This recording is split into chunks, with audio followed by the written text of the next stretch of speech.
have some thoughts, and we wanted to video it, and we wanted to let you see what we're thinking about and talking about today. And I want to start off by asking Pastor Ian where he was at in 1988. I was 2, so I don't know. He was 2 years I was old. at home with my mom. In 1988, I was ordained in the Church of the Nazarene in Kankakee. I was pastor in Crystal Lake, Illinois, and was just in our first church right out of seminary, and that's where we were at in 1988. And I know that's kind of weird to ask those kind of questions, but you'll see why I'm asking that here in just a few moments, because 1988 was 32 years ago. If you think about that, that's a long time. Our church was built in 1988. That's when this construction took place. And so our church building is 32 years old. And so I have another question that I want to throw out there.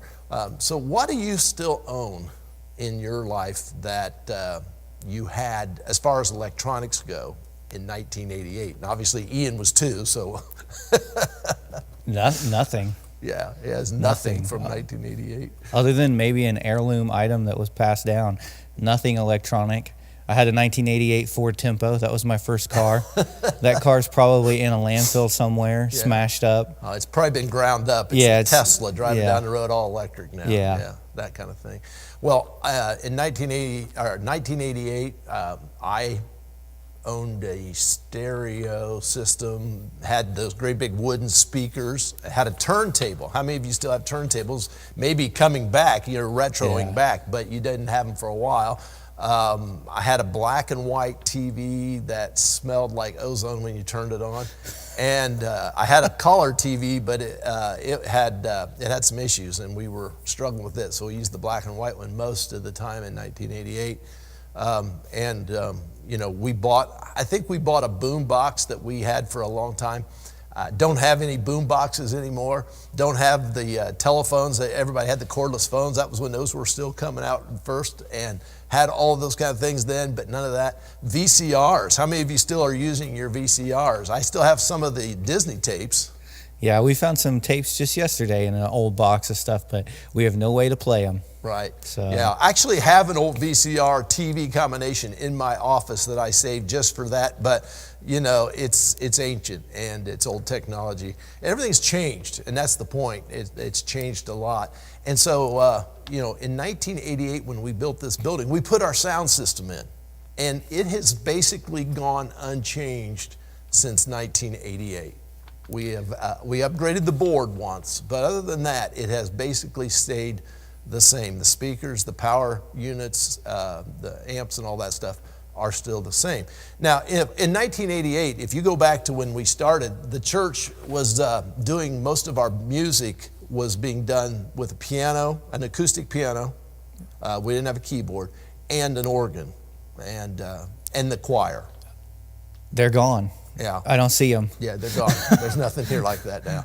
And we're doing something totally different now. And most everything we do now is electronics, electrically driven. We have the bass that is being played. We have electric guitars or acoustic guitars that are still amplified. Yeah. And we have electronic keyboard and those kinds of instruments. That's the way we're doing music now. It's totally different.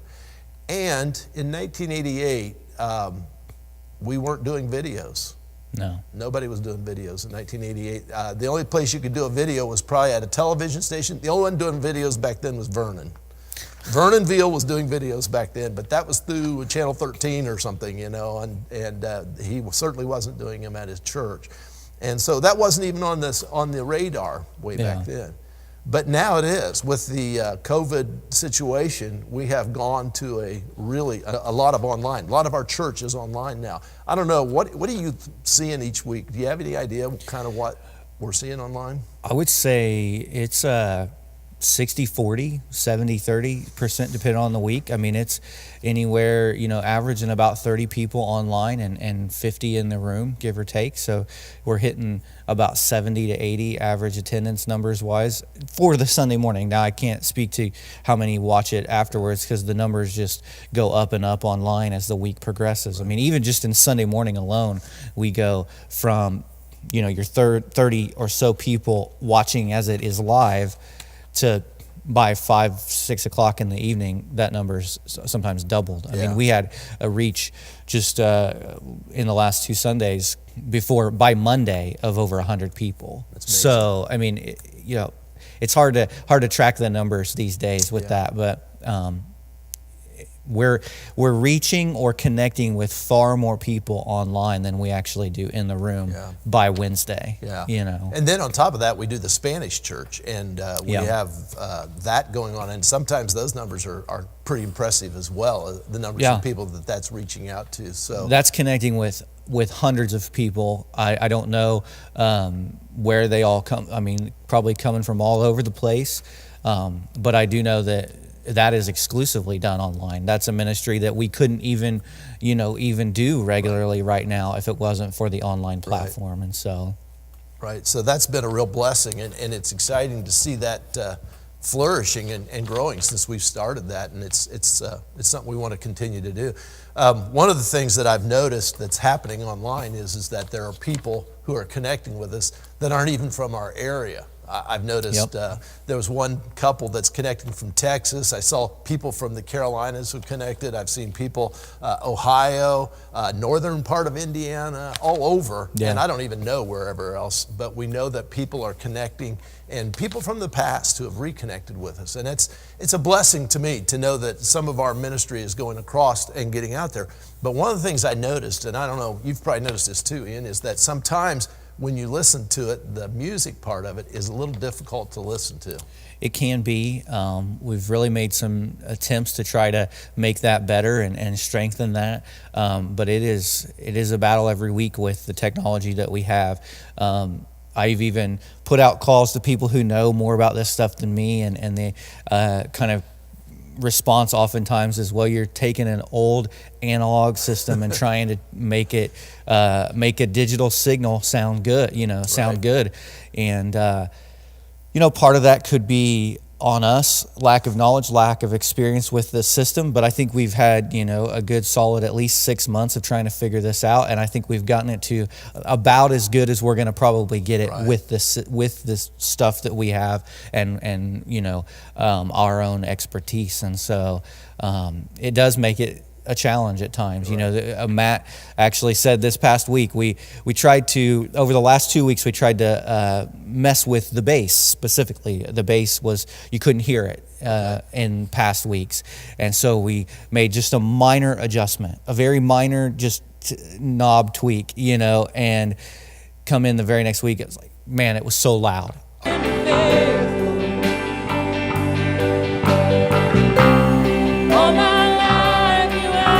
You could hear was bass. Yeah, no, not in here. You don't notice it in here at all. But on the online platform, it was blaringly loud. And he was like, all I did was barely bump it, and that's the nature of this setup, is that we're just not really equipped to mix that sound the way that we need to. Right. And so. Right. And so one of the things too, I was talking to someone the other day who listens to it pretty much all online right now because of COVID. They're not coming, and he was telling me that they really enjoy the worship services, but he said, like some of the time it's really loud, and then some of the times you can't hear anybody say anything hardly at all. It kind of fluctuates back and forth a lot.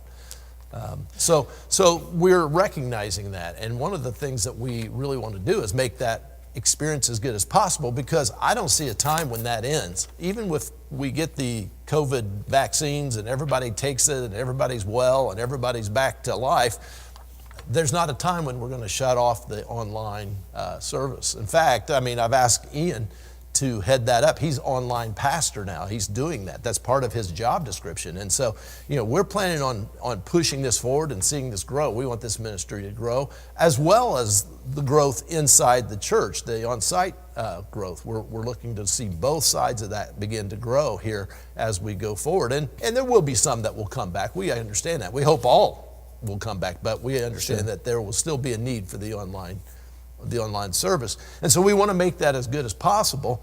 And then inside the church, one of the things that I've heard for years has been how loud everything is sometimes. And Pastor Ian's also leading worship now in our church. And one of the problems is it sometimes can just be really loud and it's hard. And so what can we do about that?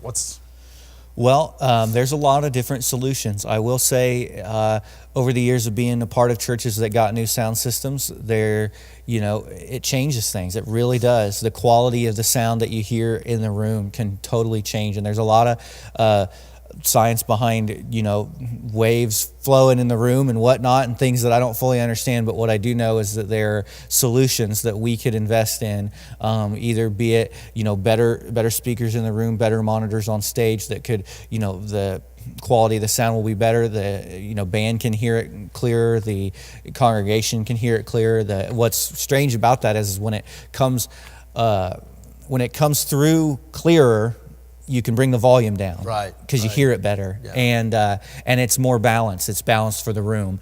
But there's also solutions of in-ear monitors, which would totally change the game in here. I mean, it would be night and day difference of what you would hear in the room. Because right now, a lot of the time, is you get the stage volume and the volume from the speakers, and so you're getting what we need to hear. As the band, as instrumentalists and singers, you hear what we need to hear, and sometimes we can't get it loud enough up there to hear it well. But then it's too loud and it's just the nature of the room. It bounces off that wall and comes back this way, and so there's acoustic paneling, things of that nature that probably this room needs. I mean, I don't know if you can tell in this video, but there's an echo in here, because there's nobody in here, and so there's echoing off the walls. Just Ian and I freezing. Yes, it's very cold in here right now. But yeah, there are a lot of solutions and a lot of things that we could do that would really change that, and that's involves having a professional come in who knows what they're doing and can look at this room and say, hey, here's what you need. Here's what's best for your financial, setup and your room setup. And so, well, a few weeks ago we were having a board meeting, and as a board we sat and we talked about this very problem and some of these same conversations, and we came to the conclusion that it is time for us to start looking at maybe doing a new sound system and getting that taken care of. Now,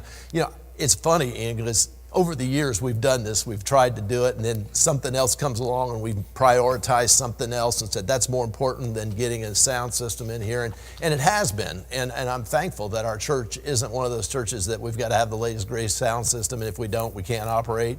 Sure. But I liken the one we have now to kind of like driving a Model A down the interstate. It just isn't made to do that, and one of these days we're going to blow the thing up. It's just going to happen. I thought we'd have crossed that bridge by now, but we've sure tried. Yeah. Sunday was kind of interesting watching when the microphone cord just fell out of the microphone that Allison was singing into. I was like, maybe this is the moment. But Jesus, your face was set.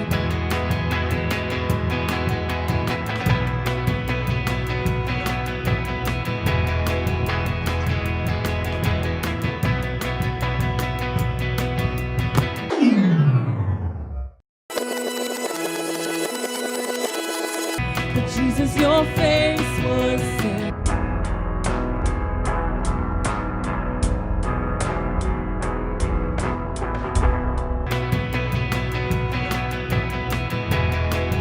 She did a great job. She picked it up and we kept on. But I do believe we've reached that point where we really seriously need to do this, and we have been looking, and Pastor Ian has worked with some people and has got us a price that I think is super reasonable, that gets us everything we need to really upgrade our game both online and in-house. Yeah.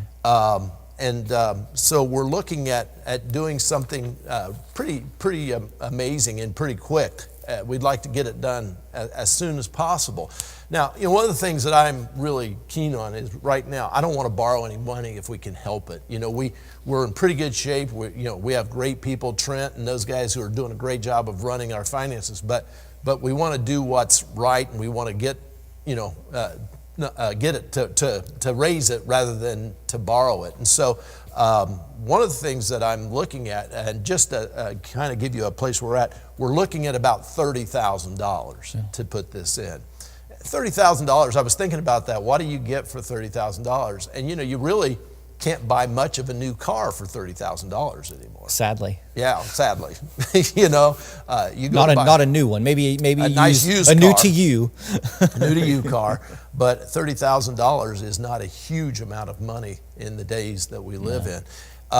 And so I've been kind of trying to figure out how we could best do this. And so it occurred to me, and I just want to throw this out there, that what we need to do is we need to start the 1040 Club. And so you ask, what's the 1040 Club? Well, 1040 Club is if you give $20 a week for 52 weeks, you will give $1,040, and therefore you are now in the 1040 Club. And so we're talking $20 a week. And so what do you buy for $20 right now? A week, Maybe two people could eat at McDonald's. Maybe. Depends on what they're eating. Yeah, depends on how hungry they are. I mean, I remember when I used to get $20 and could go fill up my gas tank in my car. Yeah. You're getting 10 gallons right now for $20. It's $2 a gallon as I was driving down McGalliard just a few minutes ago. Yeah, I can't, I mean, really, I think of times growing up when my stepmom would go to the grocery store with, $20, $30 and get, at least close to a week's worth, if not a week's worth of groceries. Absolutely. You could not do that today. No. You could not do that. You might be able to get a couple of gallons of milk and some eggs and maybe a jar of peanut butter or something. Yeah. That's probably about it. $20 is, my point is $20 is not a huge amount of money. No. We don't get a lot for $20. But this is a situation where for $20, you can really change how we're doing things around here for $20 a week. And if we would get 30 couples, 30 families who would say, we'll give $20 a week, that easily will take care of the $30,000, more than take care of it. And we would have a little left over to maybe do some other things that would be helpful to the church. So I'm thinking that that's something that a lot of people could do. I don't think that sounds unreasonable for us to commit to $20 a week that we set aside. Most people, if you're going out to eat, you're easily spending $20. You're probably spending more like $40 if you're going anywhere decent. So maybe that's if it's just two. If you got kids, just two of you. Kids, it's a lot more. Yeah. So maybe you think about that and you say we'll be willing to set aside maybe going out once a week to do that. Instead, we'll eat in and we'll give that money. But we need everybody to do that, and because this is really serious. And I know we're having a little fun with it here today, but I'm really serious. We need this to happen. The church sound system has got to be upgraded for us to continue to do really good, high quality stuff. And I'll be honest with you, when people tune in and see it, and that's their first time, they're going, wow, that really isn't very good if they're not careful. And they basically move on to somewhere else and they hear something better. And I know that sounds sort of shallow, but it's the reality that we get one chance to make a first impression. And most people's first impression these days is online. Yeah. It's not in the church. I heard someone this week tell me, they said, we have, we've been watching you online. We watch church online. And we feel like that's making us more comfortable, that we're feeling more like we're ready to come and take a visit now. Oh, wow. So that's awesome. That's big, Yeah. And I've been suggesting that to some folks that were asking me about the church, and they said, it's just so hard to come. And I said, just tune in online. Yeah. Listen to it until you get used to it. Yeah. And I think that's one of the ways that's happening. And, while I don't understand everything that's going on, I know God is moving in powerful ways, and He is changing everything. And we are out of the building a lot more than we were in it, and that's a good thing. I'm not down on that, but we need to be able to reach out with our sound as well as in here. And I think it's time. And so we're just asking you to consider doing $20 a week for 52 weeks and giving us $1,040. Some of you, maybe you want to do more than that. You say, I've got an extra $5,000 sitting here I want to give away. I got something I need to do. Hey, we're willing to take whatever. That's fine. But But this is for the regular folks. And you know, and some of you may say, well, 20 just can't do it. If you can do 10, that's 520 bucks, and that's a big help. We'll take whatever, but I just like that whole 1040 thing. So we're going to be launching that off here in a few weeks. I'm looking at after Christmas, like we're going to do a First Fruits Sunday, probably something like the first Sunday in January, and we'll just, everybody bring in your first gift. If you want to give extra, or if you want to pay the whole thing at one time, you can do it then. And all that money will go straight to the sound system. And as soon as we know that we have the commitments to do this, we're going to get the sound put in. And Nice. Ian's got the guy set up. He's ready to go. We've been talking to him. He's been out here. He's been through the place. It's exciting. I don't know. We may have a week where we can't use sound. We may have to. Who knows? But we're going to do whatever it takes. Yeah. So You know, it's funny.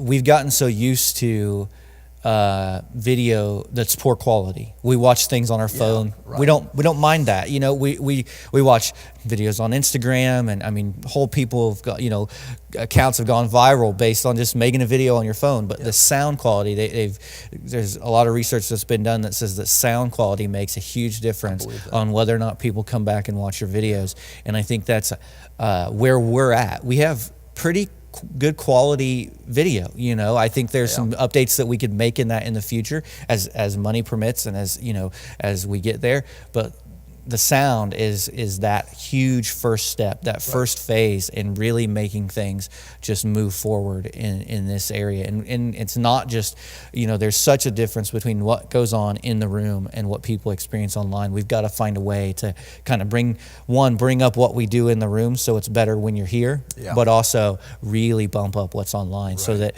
when people see us for the first time, they get that first impression, they're like, oh man, that's amazing, I want to go there. And I think that this could really make a difference in how much we can, you know, retain the people that we are reaching, because we're reaching a lot of people. It's just a matter of, are they gonna continue to watch? Will they watch past that 10 seconds? You know, will they be intrigued enough to say, okay, I'm going to watch for a few weeks and then actually maybe walk in the building for the first time? And so, and one of the things that Ian's going to be doing is working at how do we start discipling people that are online, all those kind of things. I mean, these are all things that we're just figuring out.